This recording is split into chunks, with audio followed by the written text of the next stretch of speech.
Hola, ¿qué tal? Bienvenidas y bienvenidos a otro video donde vamos a desarrollar un ejercicio de cálculo 3 relacionado al cálculo vectorial, otra vez. En este caso vamos a hacer un ejercicio donde vamos a utilizar el teorema de Stokes. Y está en pantalla como siempre y dice lo siguiente. Calcular la siguiente integral de línea del campo vectorial f, donde acá te dicen que f es igual a 2i, z, 3i. Y c, que es la curva, es la intersección entre la esfera de ecuación que está aquí con este plano. Y te dicen que la calcules parametrizando la curva y después con el teorema de Stokes. Entonces, empezamos. Lo primero que vamos a hacer obviamente es calcular la integral parametrizando la curva y después nos vamos a dar cuenta de que con el teorema de Stokes es mucho más sencillo. Este es un proceso, no es que sea complicado, pero es un poco más largo. Por lo menos en este campo vectorial resultó ser bastante amigable. Entonces, tenemos estas superficies. Una es el plano y la otra es la esfera. Esta es una esfera centrada en el origen, pero, está centrada en el origen, pero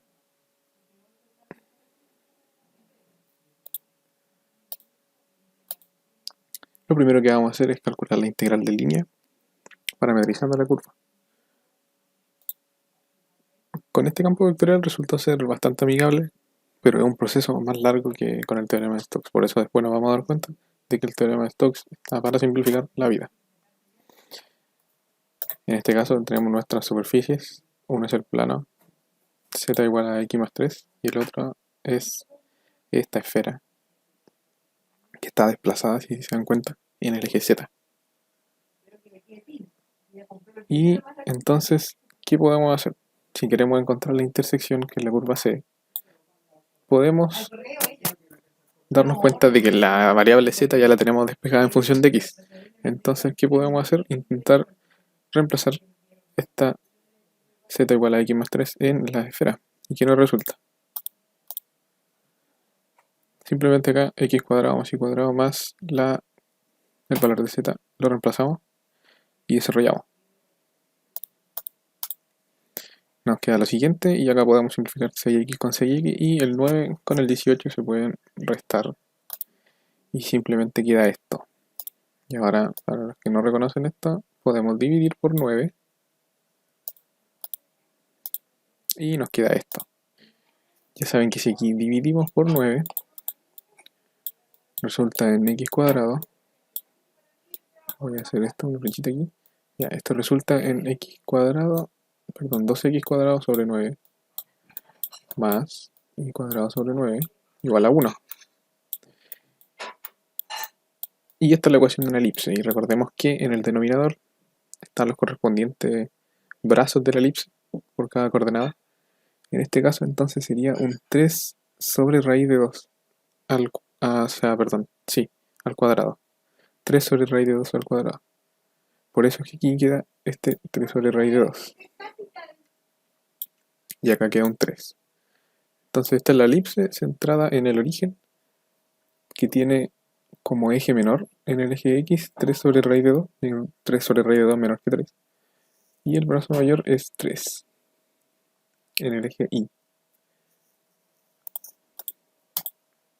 Entonces ya tenemos la curva que, si la vemos desde el eje Z, es una elipse. Pero en realidad no es una elipse porque después lo voy a graficar para que se den cuenta. Si uno corta una esfera con un plano, supongamos que es una esfera. Si uno corta una esfera con un plano puede resultar en una circunferencia o en una elipse. Pero nos vamos a dar cuenta de eso un poco más adelante. Entonces aquí tenemos la integral de línea.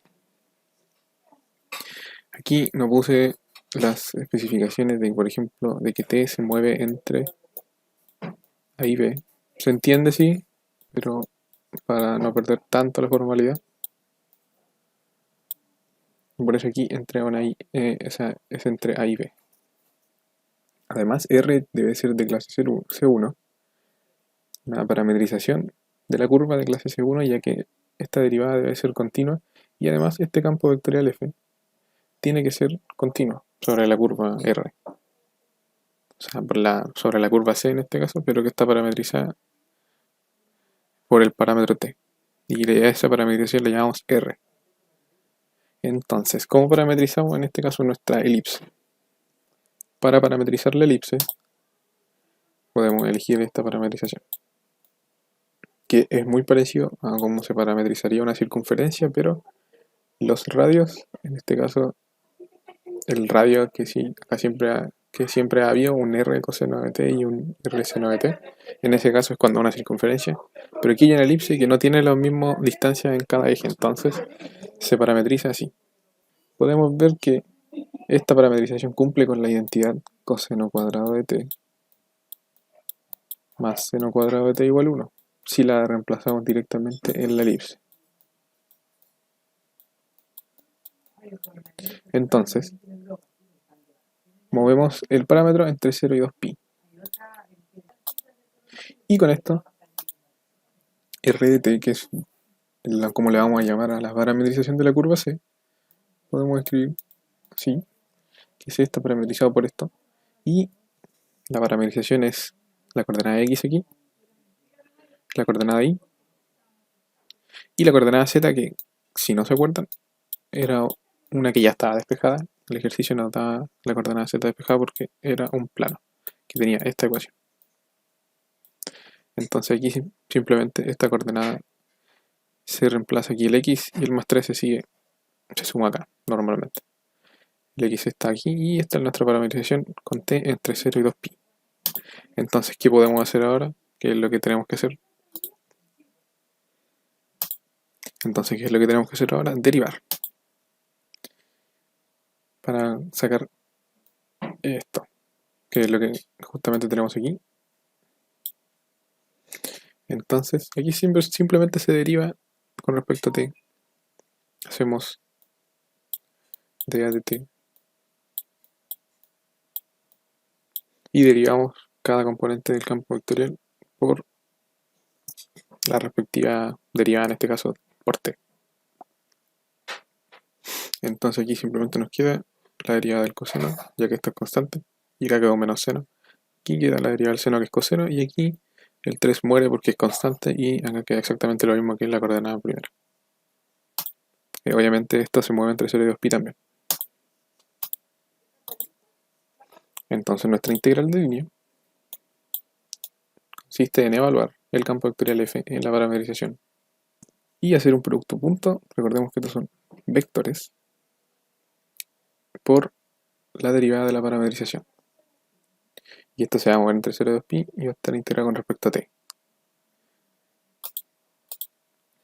Esto representa que se está evaluando la integral de línea sobre una curva cerrada. Recordemos del enunciado que f de x, y, z era 2i, z, 3i. Y la parametrización que teníamos antes era x igual a 3 sobre raíz de 2 coseno. Y teníamos y igual a 3 seno. Espero que no haya quedado tan feo. Ya. Entonces aquí simplemente evaluamos este 2i, reemplazamos el i que nosotros habíamos parametrizado con el parámetro t y nos resulta 2 por 3 seno de t. Ahí está. Aquí exactamente lo mismo con la coordenada x y aquí con el 3 por 3 seno de t, que sería el 3i que teníamos acá. Aquí hay que poner lo que ya habíamos calculado en la diapositiva anterior. Y ahora hacemos el producto punto, cada componente por cada componente, y se suma todo. Hacemos el producto punto y resulta lo siguiente. Aquí va a haber un 6 seno de t por este menos 3 sobre raíz de 2 seno de t, va a quedar un seno cuadrado, y acá un menos 18 sobre raíz de 2. Esta se suma a este 9 sobre raíz de 2 por coseno cuadrado de t, que va a quedar de multiplicar este con este. Y aquí lo mismo. Perdón, aquí faltó el más 3. por 3 coseno de t, que quedaría este 9 coseno de t. Y este menos 27 que sale de la última componente.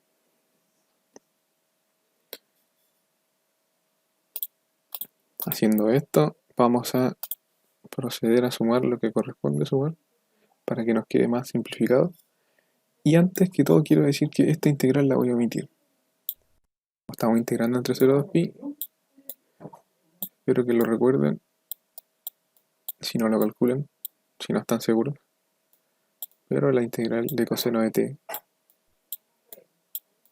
entre 0 y 2pi es 0. Por eso simplemente no la voy a calcular. Esto es igual a 0.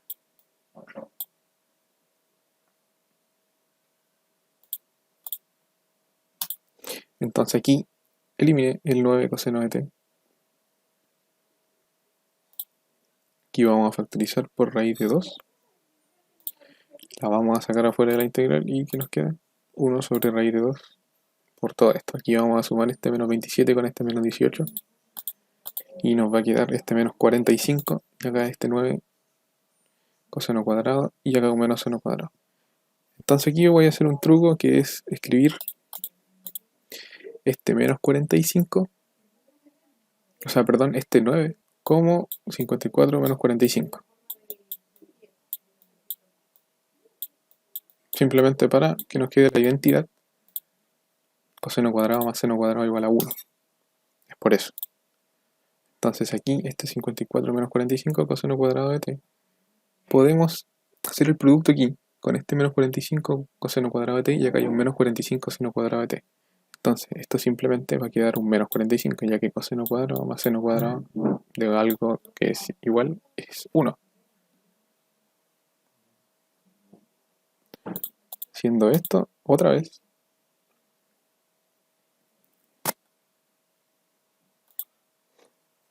y haciendo lo que les acabo de contar, resulta en un 54 coseno cuadrado menos 45.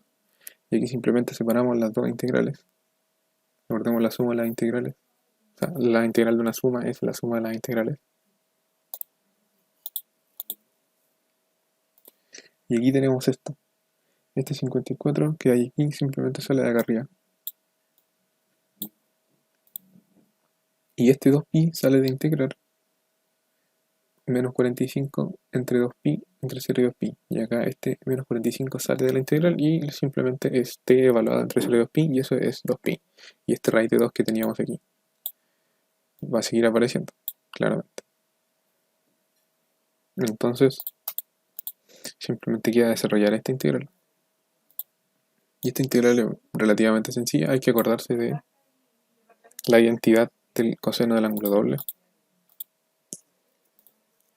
Esta misma. Y este seno se transforma en 1 menos coseno cuadrado. Y este coseno cuadrado se despeja en función de esta coseno de ángulo doble.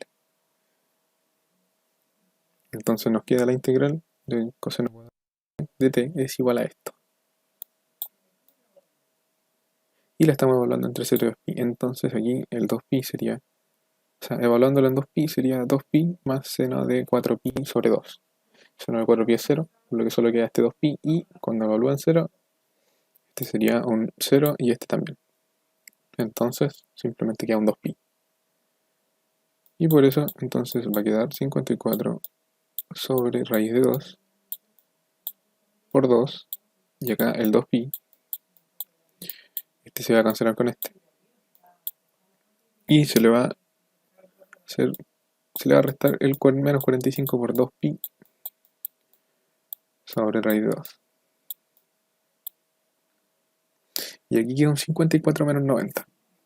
Eso es 9 por 4, con signo negativo. Entonces sería un 36 negativo sobre raíz de 2 pi.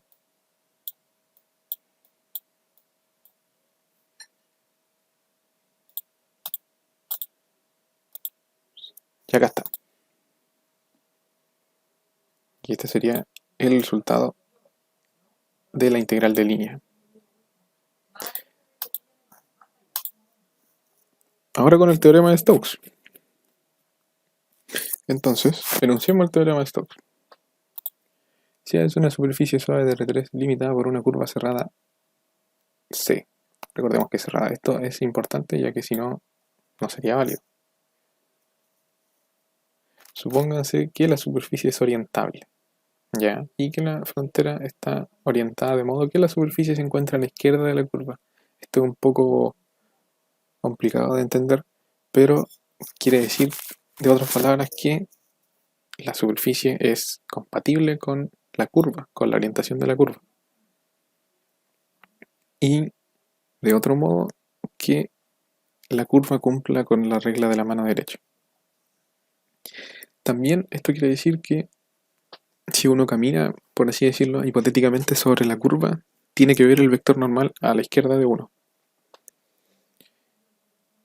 Entonces, si se cumplen esas condiciones, también que F sea un campo vectorial de clase C1 en un abierto que contiene la superficie S y a su frontera, entonces se tiene esto. Y esto nos dice que la integral de flujo del rotacional de F, o el rotor, que es otro campo vectorial,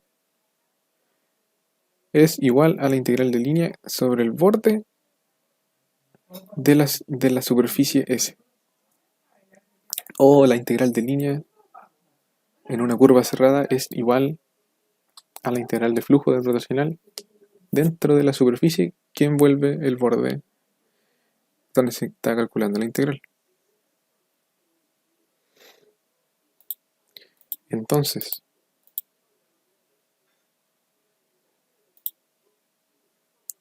¿nosotros podemos hacer esto?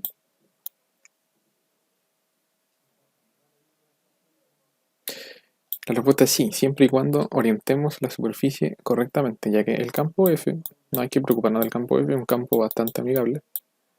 Esto sí, z, 3 sí. Esto es un campo sí, infinitamente diferenciable por donde se le mire, por composición de funciones diferencial. Entonces, no hay que preocuparse por esto. Además, la curva es cerrada, sí, y la superficie la tenemos que orientar de manera compatible con la orientación de la curva. Este es el rotacional de F, y se denota por el operador nabla.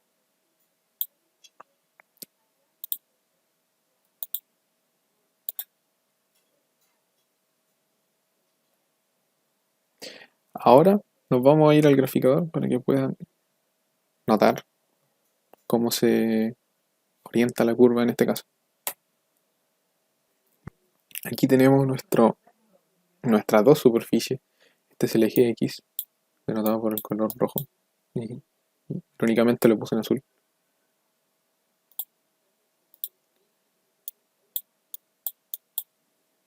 Y este es el eje Y, denotado por el verde. El eje Z vendría siendo el azul.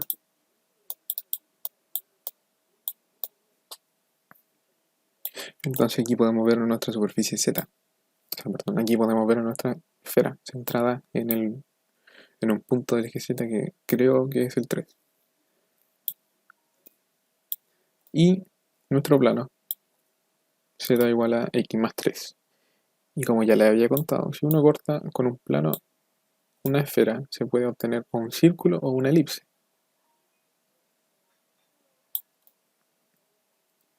Dependiendo, por así decirlo, la inclinación del plano.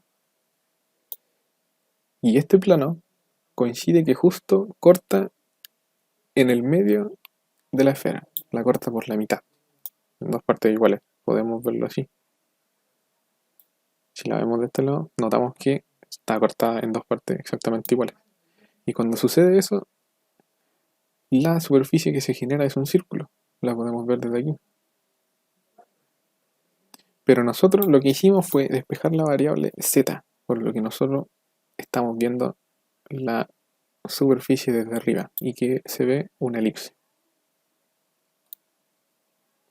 Pero en realidad esto está en diagonal, es un círculo ladeado y se ve desde arriba una elipse. Y nosotros lo que parametrizamos fue una elipse. Y ahora, ¿cómo tendríamos que orientar esto? Nosotros usamos el cambio de variable usual, que es empezando a contar el t desde el eje x. Nuestro eje x es este. Entonces nosotros la vimos de esta manera.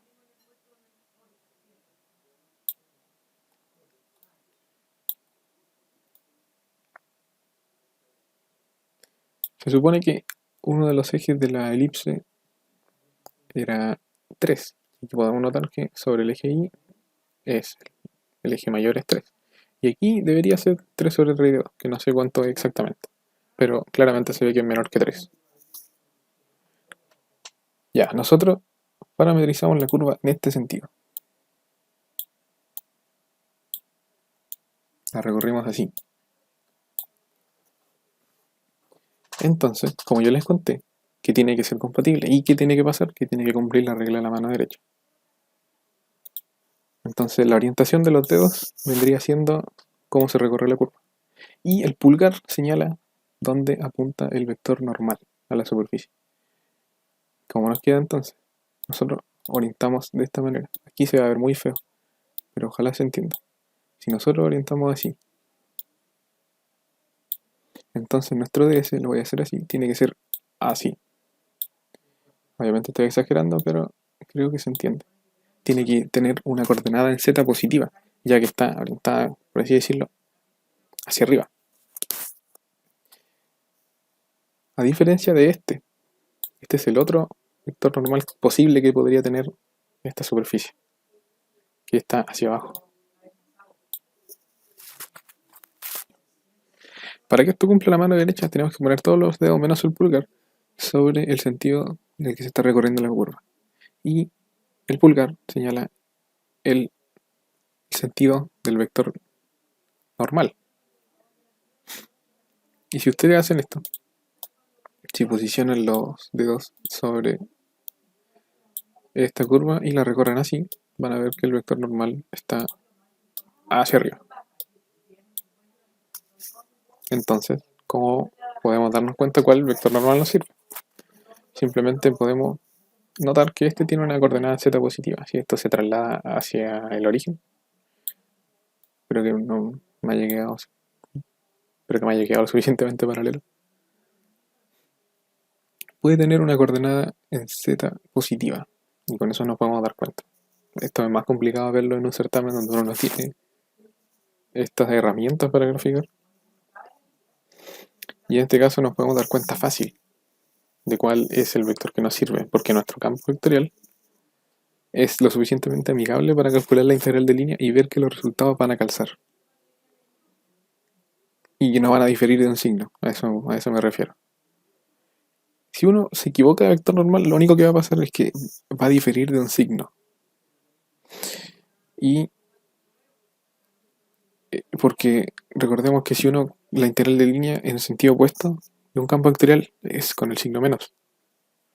Entonces, lo único malo que va a tener sería el signo, que vendría siendo por la orientación, cómo se tomó la curva. Entonces, vamos a volver al ejercicio ahora. Espero que esto haya quedado claro. Cualquier duda siempre se la pueden preguntar por el Discord. Y volvamos al ejercicio entonces. Ya, volviendo nuevamente. Seguimos entonces. Esta es la definición de una integral de superficie. Tenemos que encontrar una parametrización a esta superficie, en este caso a S. Y D sería el área que denota la región. Entonces, este es el vector normal. Pero no normalizado. Porque si estuviera normalizado, aquí habría un diferencial por la norma de este vector y simplemente se simplifica con la norma del vector normalizado y por esto queda esto. Y se simplifica con la norma del vector normalizado y por eso queda esto. Entonces necesitamos encontrar una parametrización para esta superficie phi y además evaluar el campo vectorial en esa superficie phi parametrizada con los parámetros u y v. Pero nuestro campo vectorial en este caso es el rotacional, no f. Y calculamos el rotacional de f. Esta es una regla que se utiliza para poder calcular el rotacional. para poder acordarse más fácil, se utiliza un determinante donde se colocan las componentes del sistema, las bases coordenadas, y JK, en un orden en el que cumple la regla de la mano derecha. Ya sabemos que I cruz J igual K, porque si no, le va a cambiar un signo en el determinante. Entonces, en la segunda fila se colocan las derivadas parciales, que vendría siendo el operador nabla, las tres componentes del operador nabla. Y en la última se colocan las tres componentes del vector f. Obviamente, tiene que tener sentido por cada base. Es decir, si acá uno coloca el i, aquí tiene que ir la derivada con respecto a x del operador nabla, y aquí tiene que ir la componente del x, por así decirlo, la primera componente del campo vectorial. Acuérdense, el campo vectorial era 2i por i unitario más 3i por 2. Haciendo esto, calculamos el rotacional usando esta fila. Entonces sería i por la multiplicación, o sea, el determinante de 2 por 2 que queda al tapar esta fila y esta columna, sería la derivada con respecto a i de 3i, y la derivada con respecto a z de z, con el signo menos. Recordemos que es esta menos esta, entonces sería 3 menos 1. Por eso queda aquí un 2, que está aquí. Aquí queda un 0. Aquí en menos j por por el determinante que queda al tapar esta fila y esta columna. Sería dA de x de 3i menos dA de z de 2i. Ninguna de las dos depende de sus respectivas variables, entonces queda un 0. Más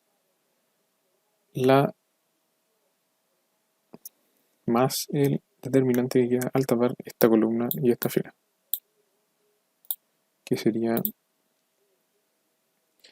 dA de x de z menos dA de y de 2i, y por eso queda un menos 2. Y nuestro rotacional es un campo vectorial constante, o sea, no es necesario que lo evaluemos.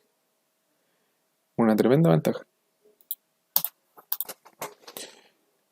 Ya, y aquí, ¿cómo vamos a parametrizar la elipse? Lo que está encerrado en la elipse, precisamente. Si esto es una elipse,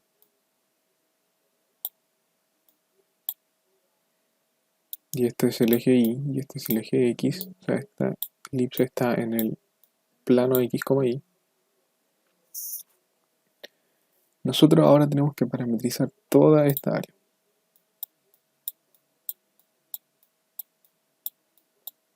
Esta es nuestra superficie del ejercicio. Sobre esta superficie estamos calculando esta integral.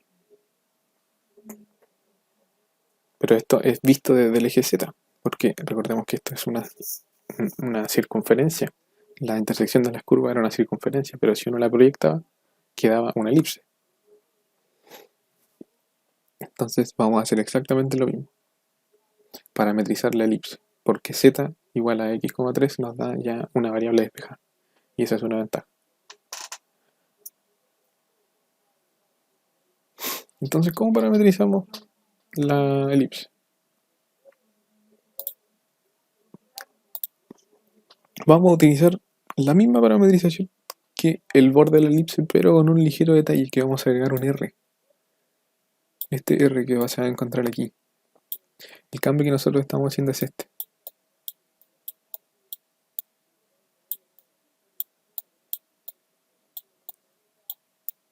¿Y por qué vamos a agregar este R? Para que pueda recorrer en su totalidad lo que está cubierto por la curva.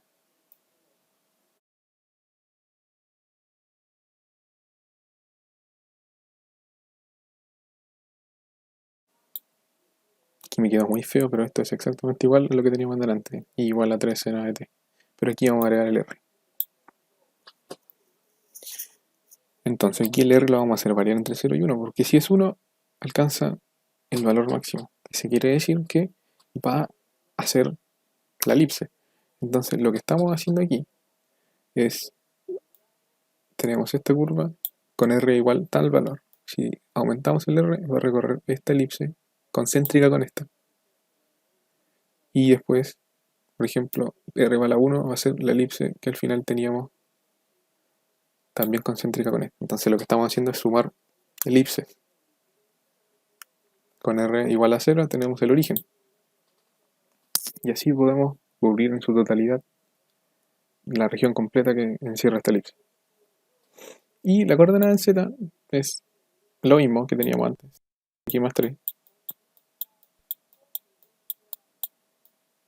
Y X está acá. Aquí está X. Entonces aquí simplemente reemplazamos. X3R sobre raíz de 2 coseno de t más 3. Y aquí la coordenada de X y la coordenada de Y.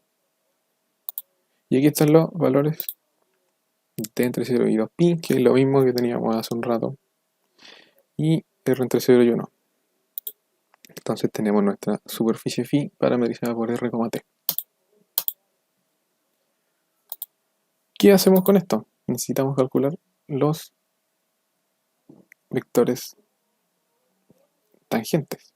Esto es lo que se calcula cuando uno hace las derivadas parciales de la superficie. Está calculando vectores tangentes a las líneas coordenadas.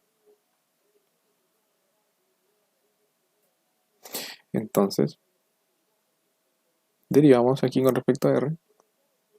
Simplemente el R se va, y acá también se va, y aquí se va, y se va este 3. Entonces esta es nuestra deriva con respecto a R. Y ahora con respecto a T, exactamente lo que teníamos hace un rato con R constante, por lo que R sigue presente en todas de las componentes.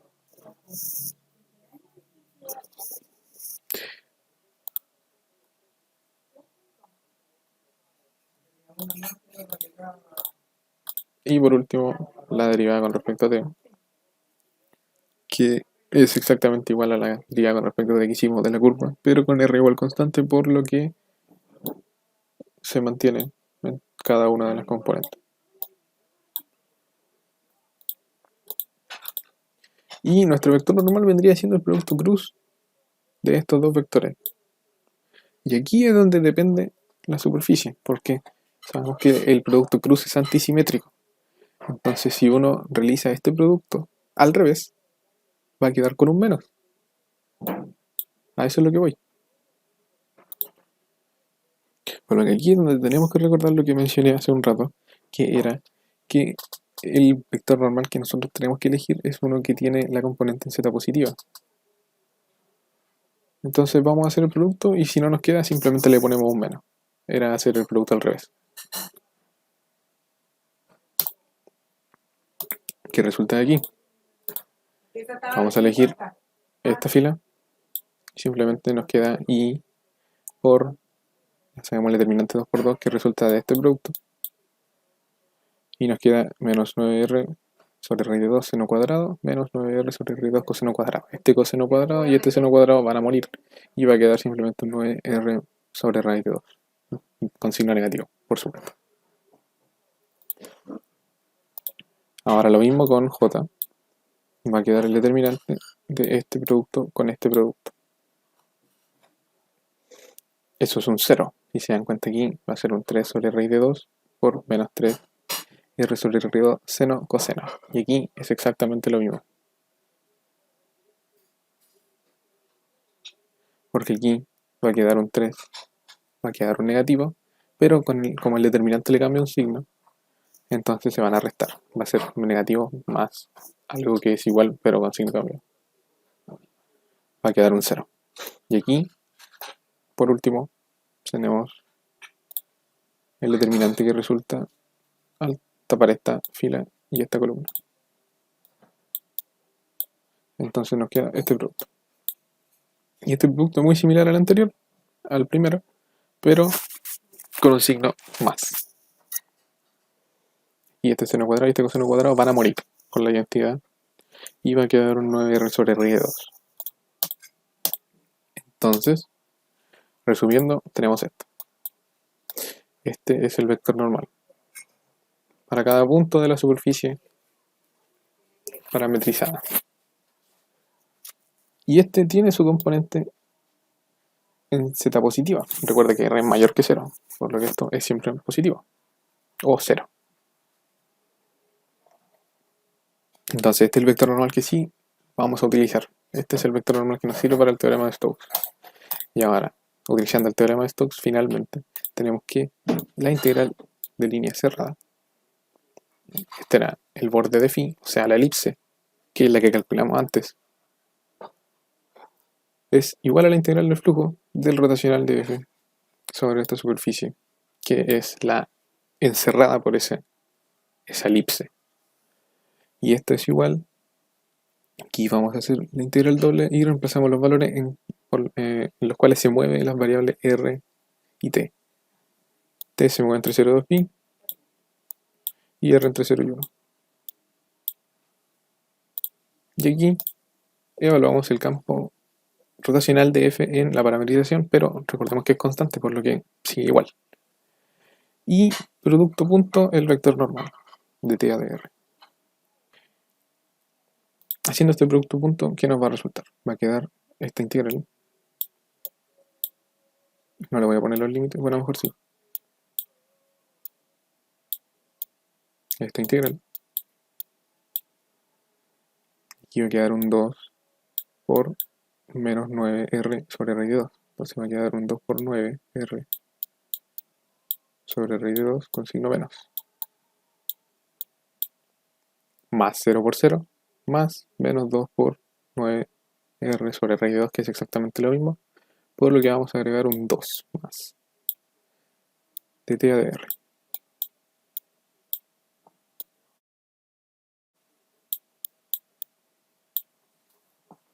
¿Y esto qué es igual? Vamos a simplemente sacar este producto constante hacia afuera. Y es un menos 18 sobre raíz de 2.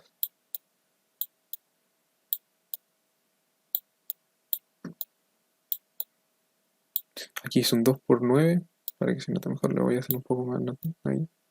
Es un 2 por 9r por 2 sobre raíz de 2. Por lo que aquí entonces queda las mismas integrales, entre 0 y 1.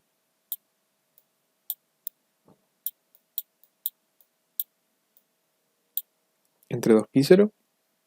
¿De qué? De 2r. De 2r de t de r.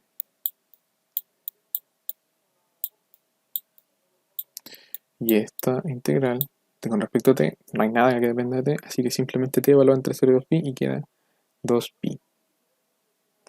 Por lo que va a ser menos 18 raíz de 2 por 2pi, la integral entre 0 y 1 de 2r. Y esta es la derivada de r cuadrado. Por lo que solamente sería r cuadrado evaluado entre 0 y 1, y eso es 1. Así que este es el resultado. Menos 18 por 2 sería 36 negativo. Por lo que nuestro resultado es menos 36 raíz de 2 pi. Y es exactamente el mismo resultado que obtuvimos calculando la integral de línea parametrizando la curva. Con esto podemos ver que se comprueba el teorema de Stokes y que nuestro proceso fue mucho menos tedioso. Aquí lo voy a volver a escribir de forma bonita, pero saltándome pasos. Tenemos este resultado, que volviendo atrás es el mismo resultado, es el mismo resultado que obtuvimos en el ítem A. Y con esto me despido, espero que les haya servido. Cualquier duda que tengan al Discord, como siempre, y nos vemos en un futuro con otro ejercicio.